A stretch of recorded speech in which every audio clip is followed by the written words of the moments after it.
कहानी की शुरुआत होती है एक ग्रुप एक्सप्लोरर की टीम से जो साउथ अटलांटिक ओशन के बीच में होते हैं। उस शिप पर डेविड नाम का एक वेदर ऑफिसर था जो मौसम का हाल बताता है। वो लोग एक ऐसे आइलैंड की तरफ जा रहे थे जो समंदर के बीचों बीच मौजूद था। सरकार ने डेविड को वहाँ इसलिए भेजा था ताकि वो उस आइलैंड के बदलते मौसम का ऑब्जर्वेशन कर सके। डेविड को लगभग 1 साल तक वहाँ रुकना था मौसम का डेटा कलेक्ट करने के लिए। पूरा साल मौसम का डेटा कलेक्ट करने के बाद फिर उसे वापस लौट आना था। डेविड को साल भर का खाना और जरूरत का सारा सामान दे दिया गया था। कई दिन के सफर के बाद आखिरकार वो आइलैंड तक पहुंच गए। वो लोग बोट की मदद से उस आइलैंड पर उतरे। ये आइलैंड पूरी तरह से वीरान था, जहां एक परिंदा भी दिखाई नहीं दे रहा था। उस आइलैंड पर एक लाइट हाउस और एक छोटा सा घर था जहां डेविड को रहना था, क्योंकि इससे पहले भी एक रॉबर्ट नाम का वेदर ऑफिसर यहाँ रहता था, लेकिन अब उसकी ड्यूटी का वक्त खत्म हो चुका था। उसने 1 साल तक अकेले उस आइलैंड पर रहकर मौसम का डेटा कलेक्ट किया। अब उसकी जगह डेविड यहाँ पूरा साल मौसम का डेटा कलेक्ट करने के लिए रहेगा और वो पुराना ऑफिसर रॉबर्ट शिप के साथ वापस चला जाएगा। लेकिन जब पूरी टीम ने घर को विजिट किया तो वो हैरान रह गए, क्योंकि वहाँ किसी भी इंसान का नामो निशान नहीं था। कमरे के अंदर पुराने ऑफिसर का सारा सामान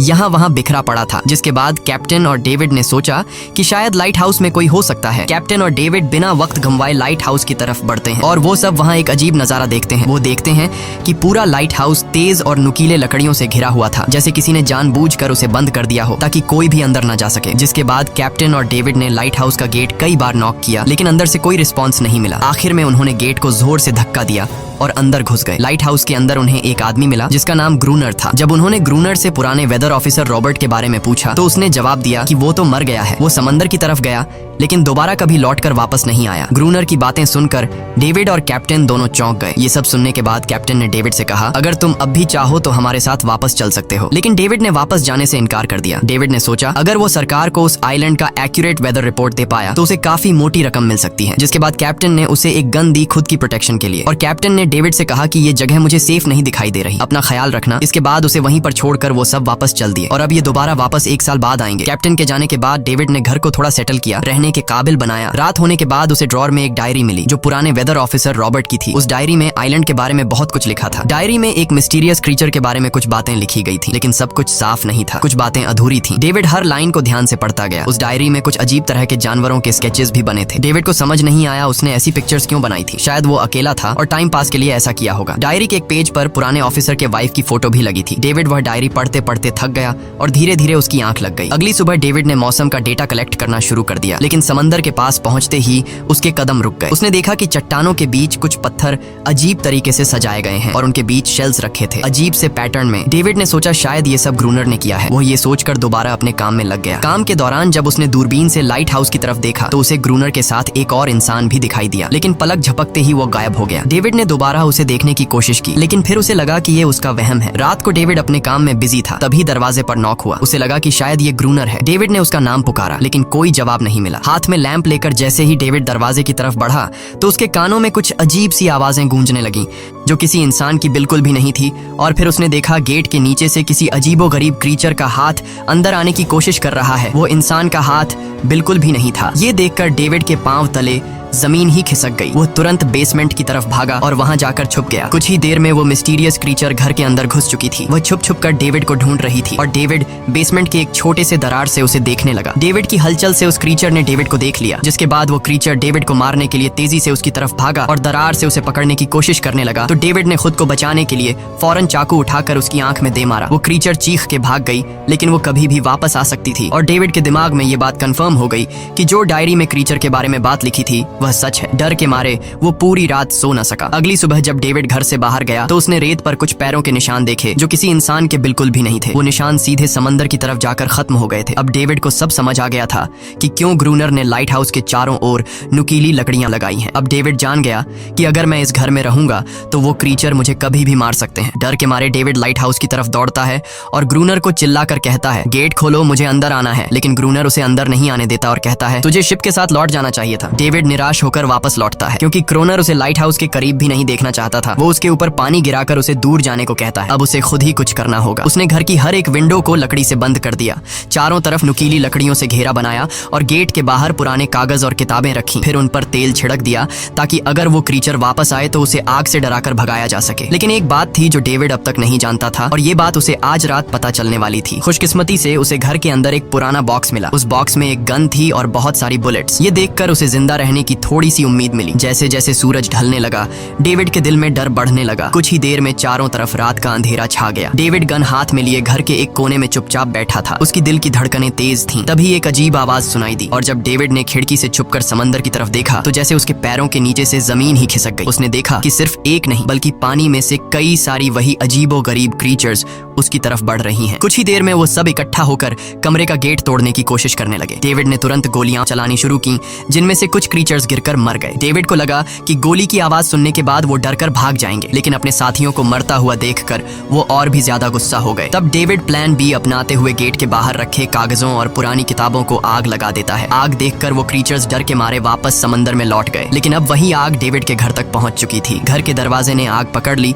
और धीरे धीरे फैलने लगी, क्योंकि पूरा घर लकड़ी का बना हुआ था। डेविड ने तुरंत एक चादर में खुद को लपेटकर अपनी जान बचाई और बाहर निकलकर लाइट हाउस के पास एक बड़े पत्थर के पीछे छुप गया। क्रीचर्स को शूट करते वक्त डेविड के हाथ में काफी गहरी चोट भी आई। तभी अचानक तेज बारिश शुरू हो गई। आग धीरे धीरे बुझने लगी, लेकिन पूरी रात की बारिश के बाद भी सुबह तक डेविड अपना घर नहीं बचा पाया। पूरा घर जलकर लगभग राख हो चुका था। अब अगर डेविड को जिंदा रहना है तो उसे लाइट हाउस में पनाह लेनी होगी। उसने अपनी राइफल उठाई और लाइट हाउस के पास के पत्थरों के बीच छुप गया और इंतजार करने लगा कि कब ग्रूनर पानी भरने आएगा। जब ग्रूनर पानी भरने के लिए लाइट हाउस से बाहर निकला तो डेविड उसके पीछे पीछे चल दिया, लेकिन तभी अचानक एक अजीब सा क्रीचर जो ग्रूनर के पास ही था उसने डेविड पर हमला कर दिया। लेकिन किसी तरह करके डेविड ने उसे काबू कर लिया। वो क्रीचर ग्रूनर का रक्षक था। जब वह उसे शूट करने वाला था तो ग्रूनर ने तुरंत डेविड को रोका और कहा, रुक जाओ, ये मेरा पालतू है। डेविड ने गोली नहीं चलाई और मौके का फायदा उठाते हुए उसने ग्रूनर के साथ एक शर्त रखी, अगर इस क्रीचर को जिंदा रखना है तो मुझे लाइट हाउस में रहने दिया जाए, नहीं तो मैं इसे मार दूंगा। जिसके बाद ग्रूनर ने हाँ कर दी, क्योंकि डेविड के पास ढेर सारा खाना और गन पाउडर था। शाम होने से पहले दोनों बचा हुआ खाना लेकर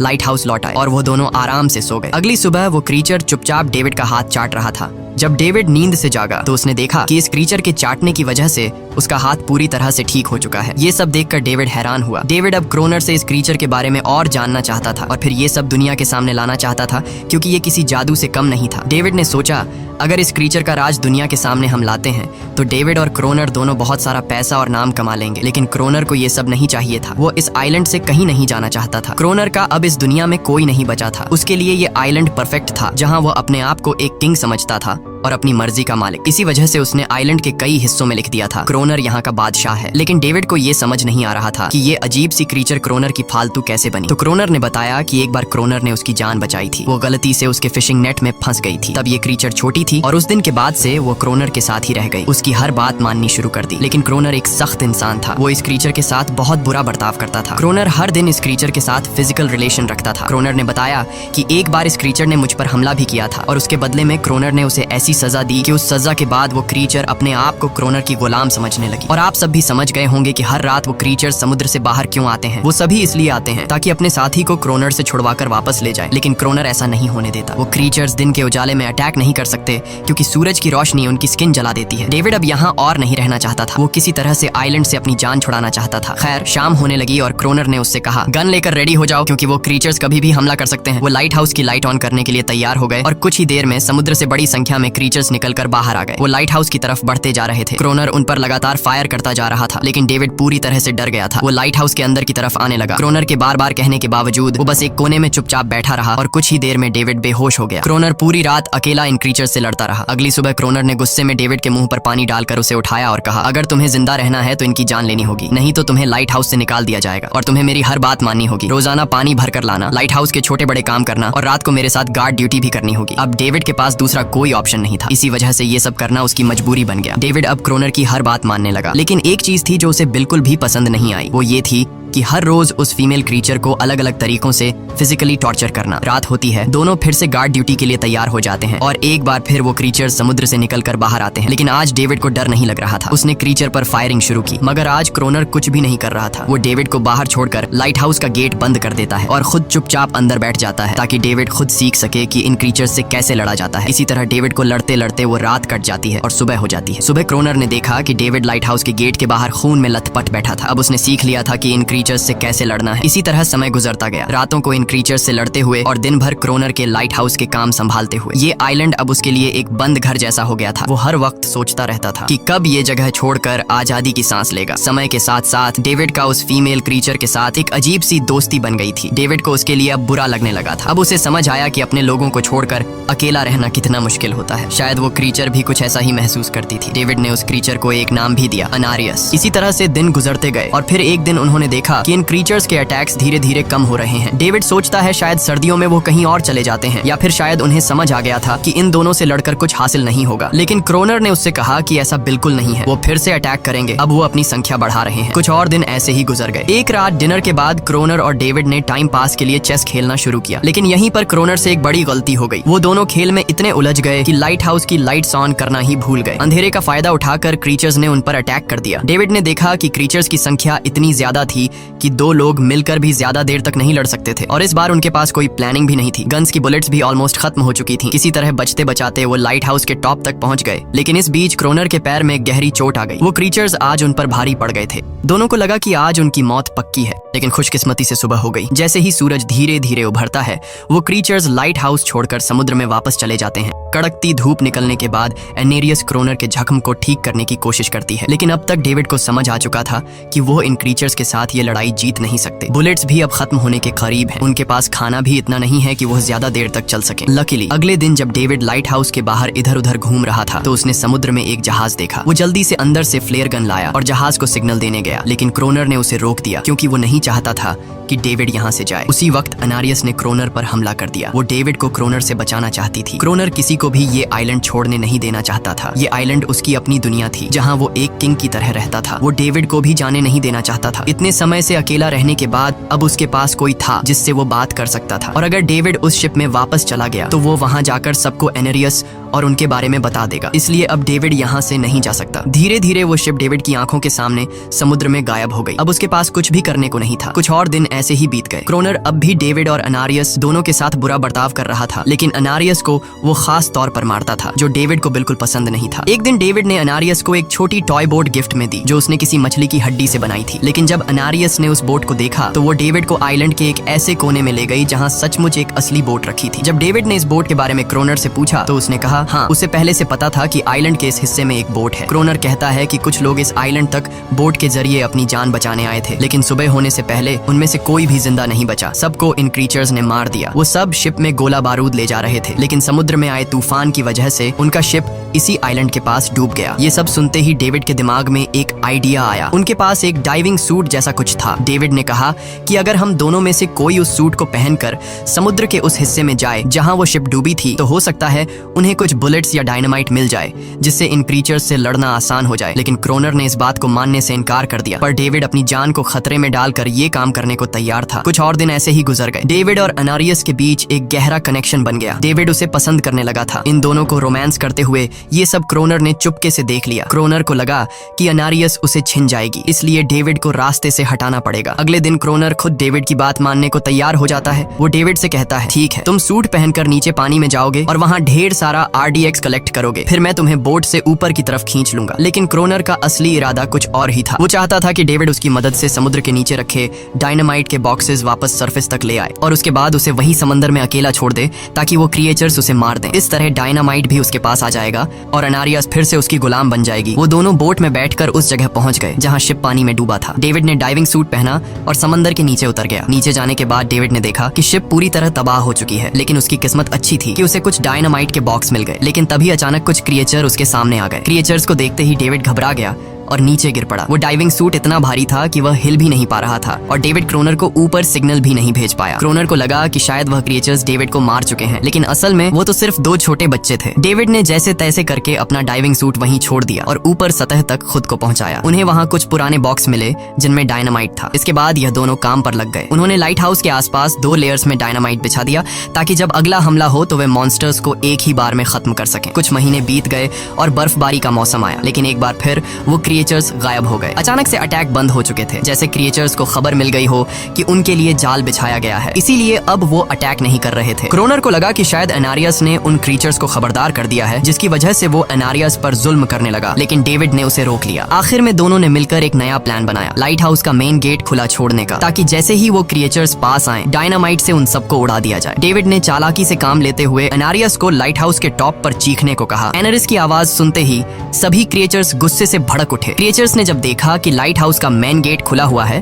तो उन्हें लगा कि यह अच्छा मौका है एनारियस को छुड़ाने का, लेकिन असल में यह उनके लिए एक चाल थी। कुछ ही देर में वह क्रिएचर समंदर से बाहर निकलने लगे। वे सीधे मेन गेट की तरफ बढ़े और अंदर घुसते ही डेविड पर हमला कर दिया। डेविड भी हिम्मत दिखाता है और क्रिएचर से जान छुड़ा लेता है। जैसे ही वे सभी क्रिएचर लाइट हाउस के पास पहुंच जाते हैं तो क्रोनर डायनामाइट का लीवर दबा देता है, लेकिन ब्लास्ट नहीं होता। असल में डेविड ने उसका कनेक्शन खोल दिया था और क्रोनर उसे दोबारा लगाना भूल गया था। डेविड तुरंत ऊपर भागता है और डायनामाइट का वायर जोड़ना शुरू करता है। तब तक वो क्रिएचर्स लाइट हाउस पर चढ़ने की कोशिश कर रहे होते हैं, जिन्हें सिर्फ अकेला क्रोनर रोकता है। जैसे ही कनेक्शन पूरा होता है, डेविड पहला लेयर उड़ा देता है, जिससे कई क्रिएचर्स ब्लास्ट में खत्म हो जाते हैं। लेकिन अभी भी काफी मॉन्स्टर्स लाइट हाउस पर हमला करने के लिए तैयार होते हैं। इस वजह से क्रोनर दूसरा लेयर भी ब्लास्ट कर देता है। दोनों उस जोरदार धमाके में बेहोश हो जाते हैं। अगली सुबह जब दोनों होश में आए तो उन्होंने देखा कि एनेरियस वहां नहीं थी। ब्लास्ट में चारों तरफ मरे हुए क्रिएचर्स पड़े थे। क्रोनर उन सबको मार रहा था जो जख्मी हालत में जिंदा बचे थे। तभी डेविड की नजर उनमें से एक के गले में लटके एक नेकलेस पर पड़ी। उस क्रिएचर को तड़पता हुआ देखकर डेविड को उस पर तरस आ जाता है और उसे अपनी गलती का एहसास हो जाता है। जिन क्रिएचर्स को वह अब तक खूंखार समझते आए थे वो भी इंसानों की तरह थे, सिर्फ बोल नहीं सकते थे। लेकिन क्रोनर के लिए यह सब बेकार बातें थी। उस दिन के बाद वह क्रिएचर्स फिर कभी अटैक नहीं कर पाए, लेकिन हर दिन समंदर के किनारे से रोने की आवाजें आती थीं। डेविड को अब तक नहीं पता था कि उन्होंने कितना बड़ा नुकसान कर दिया था, कितनी फैमिली टूट गई, कितने बच्चों ने अपने लोग खो दिए, सिर्फ एक गलतफहमी की वजह से। अगले दिन डेविड ने समंदर में उन क्रिएचर्स के कुछ छोटे छोटे बच्चों को देखा, वो सब जिन्होंने अपने परिवार खो दिए थे। डेविड ने पत्थरों का एक गोल सर्कल बनाया और उसके बीच में वह छोटी टॉय बोट रख दी ताकि एनेरिस उसे देखकर वापस लौट आए। डेविड ने कई घंटे इंतजार किया, लेकिन एनेरिस कभी वापस नहीं आई। सुबह नींद से जागने के बाद डेविड ने देखा कि क्रोनर सो रहा है। क्रोनर के पास कुछ पुरानी चीजें रखी थी, उनमें एक पुरानी तस्वीर भी थी। और जैसे ही डेविड ने उस तस्वीर को देखा वह हैरान रह गया। वह लड़की जिसका फोटो उसने पहले दिन पुराने ऑफिसर रॉबर्ट की डायरी में देखा था, वह कोई और नहीं बल्कि क्रोनर की पत्नी थी और फोटो में क्रोनर उसके साथ खड़ा था। असल में 1 साल पहले आए वेदर ऑफिसर रॉबर्ट मरा नहीं, बल्कि उसने अपनी पहचान बदल दी थी। यानी क्रोनर ही वेदर ऑफिसर रॉबर्ट है, बस उसने अपना नाम बदल लिया था क्योंकि अब वह कभी इस आइलैंड को छोड़ना नहीं चाहता था। ये सब देखकर डेविड ने भी यह उम्मीद छोड़ दी कि वह कभी इस आइलैंड से जा पाएगा। अगले दिन शाम को जब डेविड समंदर के किनारे गया, उसने देखा कि उस सर्कल में रखी छोटी बोट अब वहां नहीं थी, लेकिन उसी जगह पर उसने एक क्रीचर का छोटा सा बच्चा देखा जिसके हाथों में वह बोट थी। डेविड ने अपने हाथ में जलती हुई लकड़ी को उस सर्कल के बीच में फेंक दिया ताकि वह दिखा सके कि उसका इरादा लड़ने का नहीं है और उसे किसी को खतरा महसूस न हो। वह उनके साथ दोस्ती करना चाहता था। कुछ ही देर बाद समंदर की लहरों से एनारिस निकलती है और उसके पीछे पूरा क्रीचर्स का ग्रुप भी समंदर से बाहर आता है, लेकिन इस बार कोई भी डेविड पर अटैक नहीं करता क्योंकि वे भी अब शांति चाहते हैं। उनका इरादा सिर्फ एक सुरक्षित जगह पाने का था अपने बच्चों के लिए। लेकिन तभी वहां क्रोनर हाथ में बंदूक लिए पहुंच जाता है। क्रोनर को लगता है कि अगर शांति हो गई तो उसे सबसे ऊपर होने का एहसास कैसे होगा। डेविड उसे समझाने की कोशिश करता है कि ये क्रीचर्स लड़ना नहीं चाहते, ये शांति चाहते हैं, लेकिन क्रोनर किसी की नहीं सुनता। वो एनेरियस से चिल्लाकर कहता है अंदर चली जाओ, लेकिन ये पहली बार था कि एनेरियस ने उसकी बात नहीं मानी क्योंकि अब वह उसकी नौकरानी नहीं थी। यह देखकर क्रोनर को लगता है कि अब इस आइलैंड पर उसकी बादशाहत नहीं रही। क्रोनर खुद को अंदर से कमजोर महसूस करने लगता है क्योंकि अब कोई भी उसका हुक्म नहीं मान रहा था। गुस्से में उसने लाइट हाउस की तरफ कदम बढ़ाए। डेविड को लगा शायद क्रोनर को अब समझ आ गया होगा कि हर एक जानवर आजादी चाहता है, कोई भी किसी का गुलाम बनकर नहीं जीना चाहता। लेकिन क्रोनर के सर से बादशाहत का भूत कहां उतरने वाला था। जैसे ही वह लाइट हाउस पहुंचा, उसने सिग्नल गन से एक फ्लेयर छोड़ी जो सीधा जाकर एक क्रीचर के बच्चे से टकरा गई। उस बच्चे की तुरंत मौत हो गई। सभी क्रीचर्स डर के मारे भाग गए और एनेरियस ने भी डेविड पर अपना पूरा भरोसा खो दिया। गुस्से से पागल डेविड तुरंत लाइट हाउस की तरफ भागता है क्रोनर को सबक सिखाने। डेविड उससे लड़ने लगता है, क्यों किया तूने ये सब? ये लोग तो बस शांति चाहते थे। लेकिन क्रोनर इतना हिंसक हो चुका था कि उसने डेविड को मारने का फैसला कर लिया। वह हाथ में लोहे का रॉड लेकर जैसे ही डेविड पर वार करने जा रहा था, डेविड ने उसे उसके असली नाम से पुकारा और कहा, रुक जाओ रॉबर्ट, तुम खूनी नहीं हो। ये सुनकर क्रोनर एकदम रुक गया। असल में रॉबर्ट ऐसा इंसान कभी था ही नहीं। इस आइलैंड पर आने के बाद अकेले रहने की वजह से उसकी मेंटल हेल्थ बिगड़ चुकी थी। अकेलापन, अपनी पत्नी की मौत और गहरा डिप्रेशन, इन सब ने उसे ऐसा बना दिया था। वह असल में कोई किलर नहीं था, वह एक अच्छा इंसान था। क्रोनर को एहसास हुआ कि ये क्रीचर्स कभी लड़ना नहीं चाहते थे, वे बस शांति चाहते थे। क्रोनर ने उन्हें सिर्फ इसलिए मारा ताकि वह खुद को पावरफुल दिखा सके और अब क्रोनर को अपनी गलती का एहसास हो चुका था, इसीलिए उसने खुद को उन क्रीचर्स के सामने सरेंडर कर दिया और कुछ ही पलों में उन्होंने उसे मार दिया। डेविड लाइट हाउस के अंदर खुद को लॉक कर लेता है। समय ऐसे ही बीतता चला जाता है